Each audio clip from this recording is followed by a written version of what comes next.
it's me, that divination witch. I hope you're all doing well. I'm back with another witchy video in my series of deities and spirits I've met over the years. Just to explain, if you're new here, because I'm that divination witch, I do a lot of readings for people. I get to speak with a lot of different spirits and deities and spirit guides, angels, demons, nature spirits, all sorts. And so I started this series just to, one, talk about my experiences. Some of these spirits and deities I may have worked with, some not. And two, well, to help other people, because sometimes when a deity comes through, there's not a lot about them out there. And I've had that problem before, so it's nice to hear other people's experiences, and that's basically why I do it. So today I'm going to be speaking about a lovely goddess that I hold close to my heart and I respect deeply. Her name is Hel. She is the Norse goddess of the underworld and one of Loki's children. So let's speak about her. Let's get into it.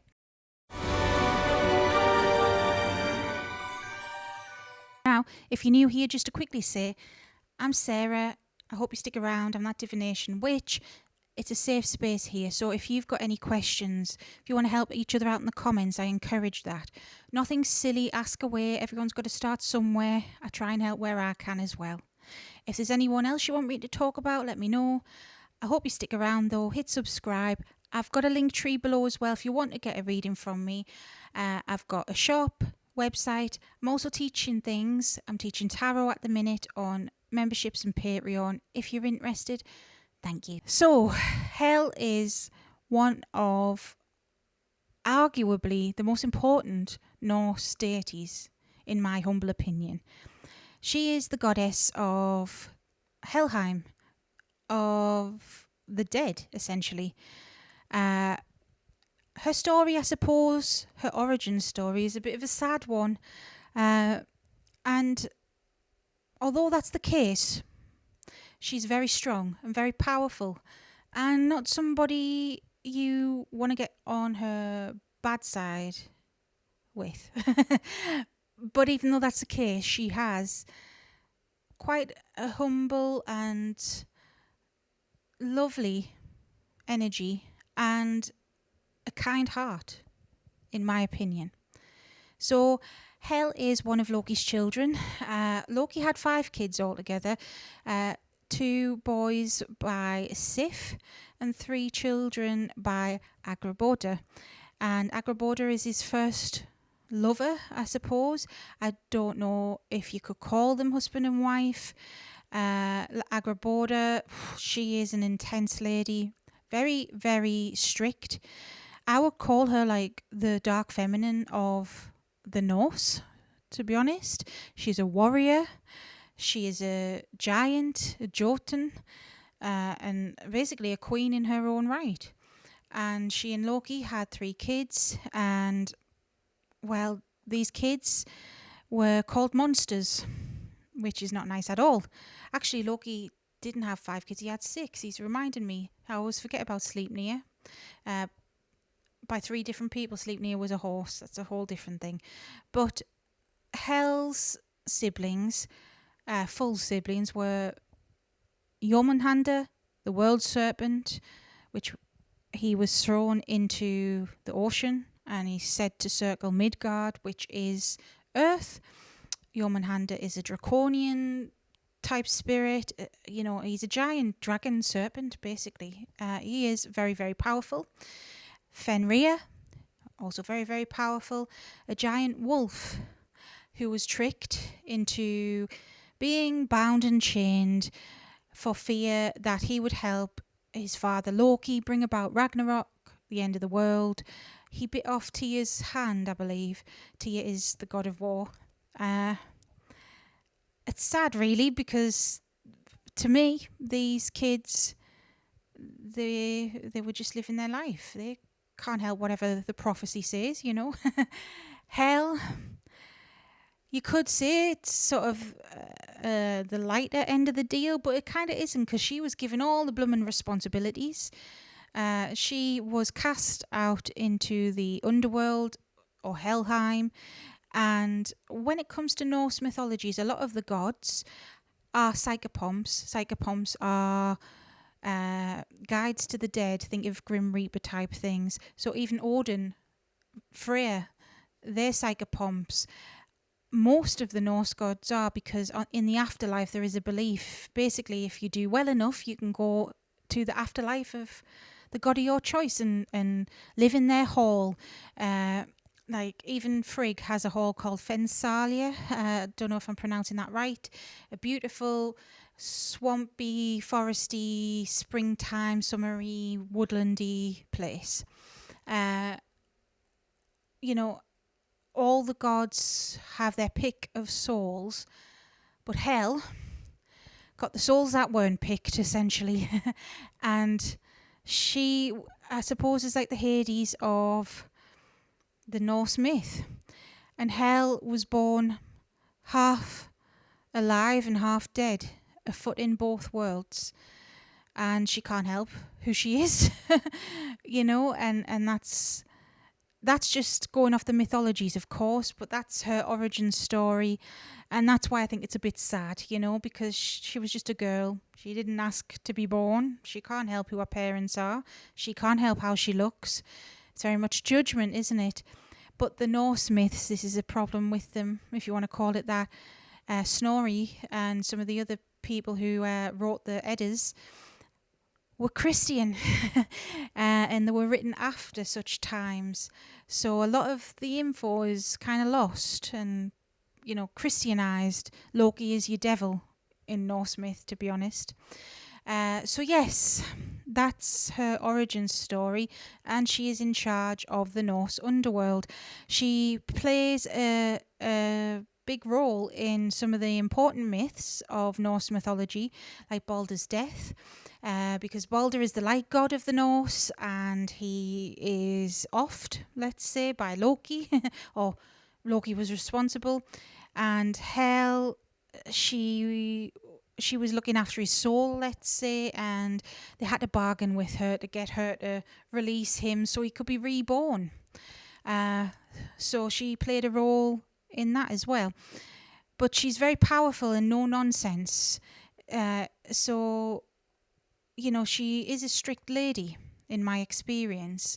And those are just her myths, but if that's anything to go by, she was given such responsibility from a young age, and having to deal with things that are so dark from a young age. It's no wonder that she is pretty stern, because life wasn't exactly kind to her, was it? If we take the myths, I never take them as literal, but pinches of salt from them. So yes, she, as a teacher, as a goddess, as someone who has worshipped her, still does, works with her. Admittedly, I need to talk with her at time of filming. She is firm but fair. So although she can be a strict lady, she has the kindest of hearts. She's not heartless, she's not cruel, she's not like a devil, a demon. There was a time where she was very much demonized and tried to be painted out to be a nasty energy in the myths as well. And I think that was, again, Christianization. And the fact she's called Hel, and Helheim, and well, Christianity has hell, don't they? So I do think she's, painted out to be nasty, but she isn't. Death isn't exactly nice, is it? No one wants to die, but it has to happen, and it will happen to us all. It's a guarantee. That's the one part of life that's guaranteed. As morbid as that sounds and as depressing as that sounds, it's true. And for me, the reason I have her as one of my goddesses, and I'll explain more about this, is because she is a death goddess. Being me, a daughter of Hecate, who, that's what I like to call myself. It doesn't mean I'm any better than anyone. It's just I follow Hecate. But I help the dead. I help people cross over, and I help get messages from the dead to the living, in Hecate's name. But not just Hecate, it's for the universe, it's for us all. There are many people like me. Mediums are like that, there's lots of people like me. So although of course I'm not silly, I'm afraid of death. I don't want to die only when my time's right. But I do seem to have a lot of death deities that come to me to help me, and Hel is one of them. So my story with Hel is a bit of a complicated one. Well, I guess you could call it that. I did once tell the story on the channel, but more's happened. So I don't know if the story's still up because it's one of my old videos. But I'll tell you it. So one of my patron goddesses is a goddess from Shintoism called Izanami no Mikoto, who I've also spoke about on this channel. Izanami is a death goddess. She is the creation goddess and the first being to ever die, and so she rules over Yomi. So same sort of responsibility as Hel. They rule over their respective underworlds. That's their job. And she is my goddess from past lives, and she's tattooed on me. I know in Japan tattoos are a bit taboo sometimes. I think it's changing now, but whatever. I did it because I love her. And yeah, she is one of my patron gods. She is one of them that is the closest to me, although we don't actively work with each other all the time. I'm not following Shintoism. You know, my practice is with Hecate. I respect her and she helps me. She's watching over me like a guardian. I was going to say guardian angel, but guardian goddess. And yeah, so it starts with Izanami. There was a time in my practice where she was more active. In my practice, she was helping me a lot with readings for people, and she was like always here, basically. And at the time, the first time I met Hel was through a former friend who was and probably still is a Norse pagan. Her path was with the Norse gods, and her main god was Freyr and Loki, I believe, but she was working with Hel at the time, and this person came to my house. We used to hang out. We did a couple of times, and Hel made herself known to me at that point, and I could just feel this coldness, you know, and since come to learn that that is Hel. It's like a cold wind blows in the room. That's her. She is pretty cold, but it doesn't mean she's nasty. It's just it's literally cold in Helheim. It's not like the burning fires of hell. It is freezing. Her realm is cold. So she has this cold sort of energy. So that was the first time I met her. I felt her there, and I felt her lingering around after this friend left. That's the first time we spoke, and she expressed interest, because I did a reading with her, expressed interest in working with me, but I declined at that point. A few months had gone by, and this one time, what I remember of it, she came through for me. I was doing readings for other people, but sometimes it happens if a deity wants to speak with you, or if a spirit does, they come into your energy, you know, they come into your space. She did that out the blue this one time, and I knew it was her. I felt the cold gust. I thought, okay, I'll speak with you. But at the time, Izanami was literally in the room, and it was like an explosion of energies. Now, of course, in the mythology, sometimes gods do not get along. Prime example, Loki and Balder. You know, Loki unalives Balder, basically. So why would they get along? You'd think that. But since then, years down the line, I've come to realise all deities are here to help us. And the myths, we take them with a pinch of salt. And yes, they may have clashed, but I've had angels and demons in the same room. I've had deities with opposite opinions set their differences aside to help people. That is the way the universe works, because if it's in our highest good, us as individuals and us as a collective, they're going to help us. So at that time I didn't realise that though, and I thought, oh, it must be because they have different ideas of how to do things. They're doing the same job basically, but different ideas. I regret at the time I basically said no to her again, and that if it came down to it, I would always pick Izanami, because I do love Izanami. I would never pick one over the other now, definitely not. But at the time, that's what I said. Uh, but it turns out, and this is in my story time, which is, I was just checking that I was still recording, sorry. It turns out that wasn't what was happening at all. And this is in my story time on the channel about soul contracts and how you've got to be so blooming careful what contracts you're entering into with spirits, because they carry over lifetimes, not just this one, all your lifetimes. And long story short with that, in a past life, when I was with Izanami in a past life, I made a contract with another deity of the same pantheon as Izanami that I did not fulfill. I actually betrayed that god in a past life. I went against what my oath was to them. And when my soul, I know this sounds absolutely nutty, okay, but this is just what I know of and what I've been shown and what I've went through. But when my soul reincarnated, it did so into a different pantheon, into a different area of the world, and that area of the world was a Germanic area of the world. And Hel and Izanami, both of them respectively, helped me, and I haven't been as spiritual as I was in that particular life until now. And so the God that I made that promise to and everything has been trying to get in touch with me. It's all resolved now. I've resolved it with that deity. It's in the storytime video if you want to go check it out. It's on the channel somewhere, my story. Go check it out. Anyways, Hel helped me, and she helped my soul on a soul level. And my ancestors in this life are mainly from Denmark. And I just feel this strong connection with her. And so I felt so bad after I realised the full extent of it. And so it was on the back of that. I was like, right, I am sorry. I didn't understand what was going on. I didn't know. I want you to be in my life, you know, because she offered to help so many times. And so since then, she's in my life. I would say she's one of my main deities. But with me being Mrs. Sausage, I don't know why I've just called myself that.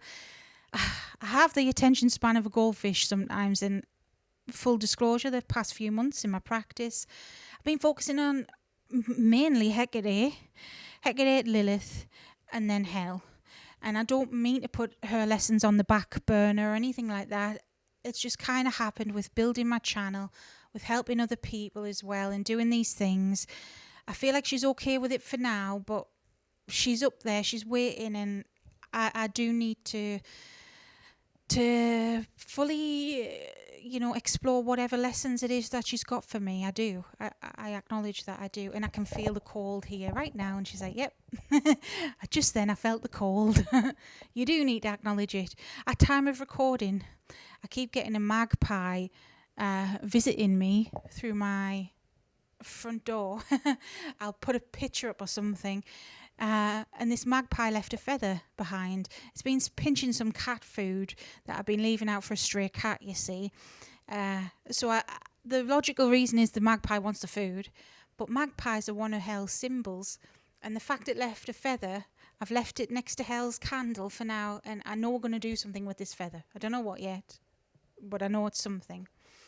But yes, I've accepted her in my life.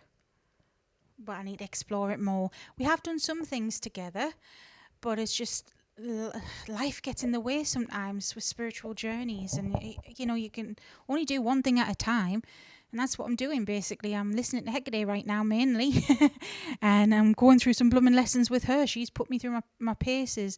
I've had some of the infernal divine helping me through some of the things that Hecate has thrown my way, big harsh lessons. But it's mainly been working on what she's telling me to do. But I do need to listen to her as well. I do need to listen to Hel too. But that's my experience with her. So, she was so understanding, to be honest, for all she can be firm.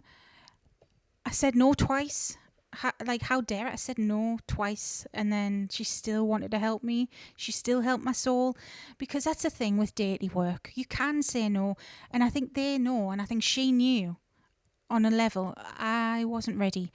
And I think even now she's got the patience. She's waiting because she knows timing's not quite right, but it's going to happen. So it's like she's waiting in the wings. She's there. And this will be something we embark on together at some point. I will be working more closely with her. I know there's several other witches. I think there's one popular lady on YouTube who works with Hell. So it is relatively new to me, you know, in terms of my practice. I would just say it's been the last year when I got her things and a space on my altar and, you know, welcomed her into my life. And, well, hopefully she's here to stay. I know she's one of my ancestral gods. Her, Frigg, even Loki. You know, I do care about the Norse a lot. It's just I am working with Hecate very closely right now. She is my main guide. So until her lessons calm down for a bit, then more lessons will happen, I suppose, from Hell this time. But yeah, that's my experience with her. And how does she look? Well, I don't always see her as like half dead and half alive. I just see her as a beautiful, she's pale, yes, but a pale blonde lady. And she wears a simple, it's like a grey hood, a bit like what Hecate wears, how she has a hood. Hel has one too. She's got a dog as well. Forgive me, Hel, I forgot the name of your dog. I'll put it on the screen. But the dog's white. And I like that. I don't know, because Hecate's dogs are always black or brown. Her dog's white. And I like the dog thing. You know, it's like loyalty, isn't it? So yeah, she has a dog as well. And I do see a lot of similarities between her and Hecate. I really do. And Izanami, yeah. You can tell the cultural differences though, because Hel is, she's so, you can tell she's got this warrior spirit. For all she's not, you know, like Freya or something, doesn't mean she's not capable. She just has this fighting spirit. Whereas Izanami, for example, yes, the Japanese are warriors when they want to be, very formidable, the samurai, etc. But Izanami is very gentle, very quiet and reserved. And Hel isn't like that. She can be reserved and polite and stern, but not in that same way. I don't know how else to describe it. But she is, that's how she looks to me, just a beautiful lady. Yeah, and if you want to work with her, she would be good at transformational work, similar to Hecate, I suppose, a guide, you know, guiding you to be the best version of yourself, helping you through this darkness and the shadows, getting you stronger. She can help you with things like mediumship and helping the dead cross over and things like that as well. And sovereignty, stepping into your own power, being strong and unapologetic. And especially, I feel she's got a bit like Hecate. Don't mean to compare them all the time, but she's got a soft spot for people who are traumatized, for people who've had childhood abuse and things like this, because she can empathize with that. She can relate. You know, she had that too. Yeah, that is her in a nutshell. Things she likes, well, one of her symbols is magpies. She does like dogs, yes. Roses. I'm getting images of roses in my mind. And funnily enough, I have given her roses before. It doesn't have to be any specific colour. She's had yellow roses off me even. She likes, it's like I've got it in my mind's eye because I'm not looking at some sort of book here or anything like that. This is just what she's telling me. It looks like mugwort sort of thing. It's like it looks like this grass kind of thing. Is it mugwort?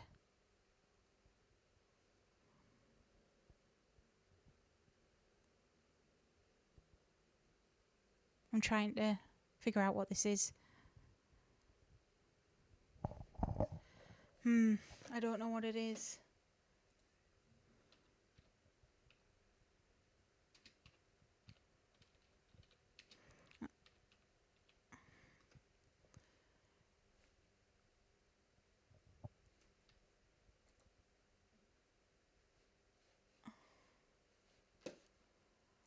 Wormwood.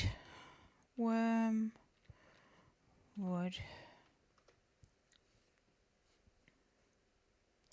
It is. Yes, it was wormwood. That's what I was seeing. It looks like grassy bush thing. Sorry, I just had to Google what it was. Yes, wormwood. That's her herb. She likes that. I can ask her what else that she likes. So I've said roses, symbols of dogs and magpies, corvids and crows, vultures. She's saying as well. Uh, yeah, the herb wormwood, that was in my head as well. Some trees. She showed me, it looks like an oak tree to me, but it looks all weathered. Uh, nature in general. She is telling me as well that her and Hecate, they really do share a lot in common. And she put in my mind Melano, that, you know, how Hell herself is half life, half death. Melano is symbolized as the same, in that she is telling me it's like a sister energy to her. And Melano can be a goddess in her own right, but she can also be an epithet of Hecate. So that might be why they're pretty similar, to be honest with you. But yeah, if you want to get her a candle, black, grey, blue, I don't think it matters. She does have a rune that is sacred to her, which I'll put on the screen, because I forgot the name of it at time of recording, so we'll get it up there. But yeah, you know, with all deities, what I say is just research, even look them up, look up the culture. What did you give them in that culture? You know, what is it that they may or may not like? Give that to them. Show them respect. Light a candle and just sit with them. And if you know how to do divination, do that. Meditate with their energy. Ask for a sign. And ultimately, that's it. That's how you contact them. I am going to actually be releasing a book on that, because I'm asked it a lot. How do you contact spirits, etc.? So hopefully that will help. But it's not that complicated, seriously. Not like some occult people will have you believe. You don't have to summon anyone. You don't have to do all that. No, just be polite, invite them into your space, and go from there. So that was Hell. If there's anyone else you want me to talk about, please let me know. If you made it this far, you may as well hit subscribe. And until next time, stay safe, stay witchy. Bye.